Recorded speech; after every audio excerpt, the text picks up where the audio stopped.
অনেক মহিলারা আসে, ভালো ভালো মানে এডুকেটেড মহিলারা, তারা হচ্ছে হয়তো তাওয়েল ব্যবহার করে, ওয়াশরুমে পানি ব্যবহার করার পরে, অথবা হচ্ছে কাপড় ব্যবহার করে, যেটা তারা আবার রেখে দেয়, এবং মানে টিস্যু ব্যবহার করে না।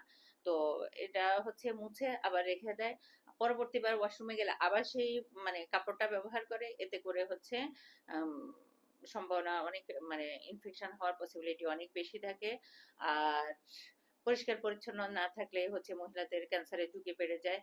জ্বরের মুখের ক্যান্সারের পরিমাণ হচ্ছে এখনো 23% হচ্ছে আহ, হারে আছে।